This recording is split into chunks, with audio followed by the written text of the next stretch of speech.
dedicated to Eastern and Southern Kentucky. This is WYMT Mountain News This Morning. Good morning, I'm Lacey Roberts, and it is 5 o'clock on the dot. Let's check in with Brandon Robinson for a look at your forecast this morning. Brandon, it was a little chilly outside, but still to me it felt really good, not super cold like I need my scarf and gloves yet. And not yet, but you will by the end of the week because it's going to get really cold behind this next cold front that's going to affect us tomorrow. Let's take a look at this morning, though, outside WYMT. Very foggy. The fog rolled in all of a sudden. It was clear on my way to work all the way through, but now you're seeing limited visibility from Moorhead down through London, back toward Hazard, Harlan, and Williamsburg, so be careful this morning. Temperatures in the 30s, pretty much area-wide with the exception of Monticello there at 28. Everybody kind of right there in the mid to upper 30s at Ridge Valley Split once again this morning. Your out the door forecast features again a nice day, mostly sunny skies. Get out there and enjoy it. Maybe a few more clouds late. This will be the warmest day in the next 7. Some big changes are on the way. I'll talk about those here in a little bit. Lacey? Thanks, Brandon. Though the numbers are in the governor's race, with a difference of less than 5,000 votes is too close to call.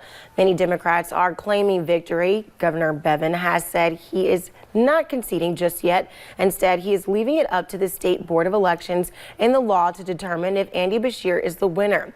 In his speech after the night came to a close, the governor boasted what has been done the last 4 years in the Commonwealth.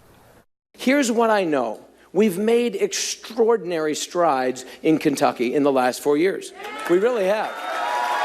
And it's good.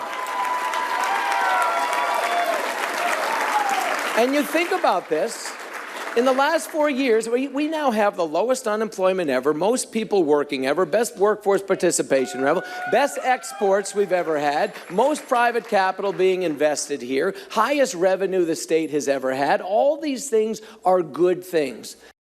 Governor Bevin again not conceding the race, saying he wants the law to work itself out. Andy Beshear said the race is over and he expects a smooth transition, but Governor Matt Bevin again said that there is a process that will be followed and he is not conceding. So what are his options? There is no mandatory recount law in Kentucky. Governor Bevin may request counties recanvass their results, which is not a recount. It is a check of the vote totals to ensure the results were added correctly. He has until next Tuesday to ask for that recanvass because by law it must happen by November 14th. He would need to seek and win a court's approval for a recount. He hinted at voting irregularities, so this could end up in court. Time is ticking, though. The state constitution says the governor must take office December 10th. Secretary of State Allison Lundergan Grimes says she's overseen 20-plus recanvasses. Results never changed significantly, and the end result of a race has never changed. The Associated Press still has not called the governor's race due to the less than 5,000 votes between the two, but Democrats are claiming custody over to Tuesday night's race for governor. It was a sweep by GOP candidates in all other races. At times, it was tense at the Beshear campaign until the polls showed that Beshear and Bevin were neck to neck with 49% each. Bevin did not concede last night, but Beshear takes this as a win and says he is ready to move towards the future. We can place our votes at age 18, but there is an age limit. Is there an age limit on when we have to stop? Well, 103-year-old Manchester native says no, as he got up bright and early Tuesday morning to cast his ballot. Oakley Hacker is a veteran who started exercising his right to vote when he was discharged from the military in 1945. When them women told me downstairs, said she hoped she'd see me here next year, I said, well, nobody knows, but I hope you do too. Hacker says he plans to continue to exercise his right to vote each and every year. With all the tension and emotions that come with elections, here's a story that will make you smile and a reminder to all of us that kids can teach us adults a few things. Many schools around the state were closed for the election, but not all of them. Walden School in Louisville was one of those that remained open, and the second grade class was getting a lesson on Election Day and voting. Their teacher, Mrs. Beth Ann Keith, read a special book to her students. They made a registration card and then voted in a mock election for the characters in the book.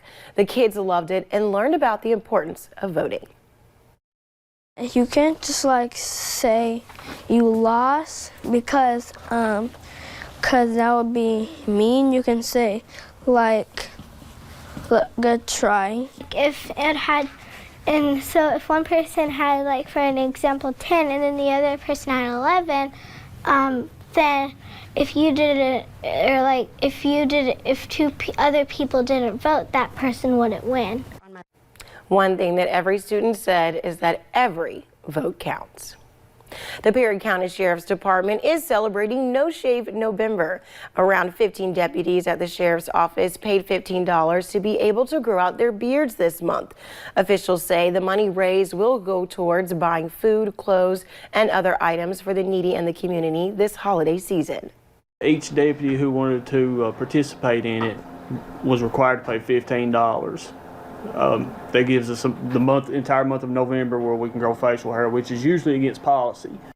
Deputy Dove says people in the community have also started taking part in this charitable event. Thanks for getting your day started with us here on Mountain News this morning. Coming up, the Floyd County Sheriff's Department received a life-saving gift on Tuesday to help better serve the community. It's another chilly morning, but how does the rest of your day look? I'll tell you about it. Have the full 7-day forecast in about 3 minutes.